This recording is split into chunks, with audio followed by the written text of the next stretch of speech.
Hi hello வணக்கம் மக்களே. Big Boss season 9 இன்றைக்கான முதல் ப்ரோமோ வந்துருச்சு. இந்த ப்ரோமோ பார்த்தீங்கன்னா இந்த வீக் யார் யார் நாமினேஷன் லிஸ்ட்டில் இருக்காங்க அப்படிங்கிற ஒரு விஷயத்தை தான் ப்ரோமோவில் காட்டுறாங்க. அதாவது நாமினேட் பண்ணுறதுக்கான ஒரு டாஸ்க்கு.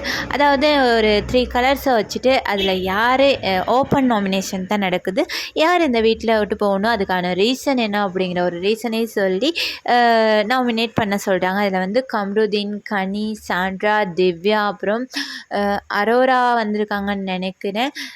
பார்வதி, இவங்க எல்லாருமே வந்து நாமினேஷன் லிஸ்ட்டில் வந்திருக்காங்க. எஃப்ஜே, அமித் இவங்களுமே வந்திருக்காங்க. சபரி, கானா வினோத் இவர் வந்திருக்காரா என்னன்னு தெரியல, சபரிலாம் வந்திருக்காரு. இவங்க அவ்வளோ பேர் தான் இந்த வீக் வந்து நாமினேட் ஆகியிருக்காங்க. இதுக்கு பிறகு இன்னொரு விஷயம் என்னென்னு பார்த்தீங்கன்னா, நேற்று அதுக்கு முதல் நாள் உள்ள எபிசோடை பற்றி ஒரு சின்ன சின்ன விஷயங்கள் பார்த்தீங்கன்னா, பாரு அண்ட் காம்ருதி இவங்களுக்கு வந்து ரோஸ்ட் வந்து பத்தாதுன்னு தோணுது. ஓகேவா? இந்த விஷயத்தை பற்றி நான் வந்து தனியாக ஒரு வீடியோ போடலான்ட்டு இருக்கேன். அதுக்கு தயவு செஞ்சு சப்போர்ட் பண்ணுங்கள்.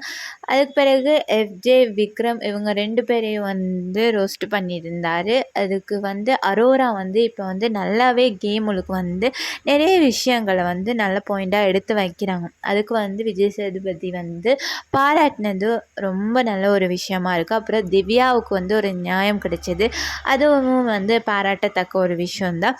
இருந்தாலும் இன்னும் கொஞ்சம் ரோஸ்ட் பண்ணியிருந்தால் பார்க்க கொஞ்சம் நல்லா இருந்திருக்கும். பியானா நல்லா விளையாடிக்கிட்டு இருந்தாங்க. அந்த ஒரு 1 வீக் மட்டும் எஃப்ஜேவோடு சேர்ந்து லவ் கண்டென்ட் அப்படிங்கிற ஒரு பேரில் போயிட்டு கொஞ்சம் தடுமாறிட்டாங்க. அதுதான் இந்த பையனை அவங்க வெளியில் போயிட்டாங்க போல். இதை பற்றின உங்களோட கருத்தை வந்து மறக்காமல் கமெண்ட் பண்ணுங்கள்.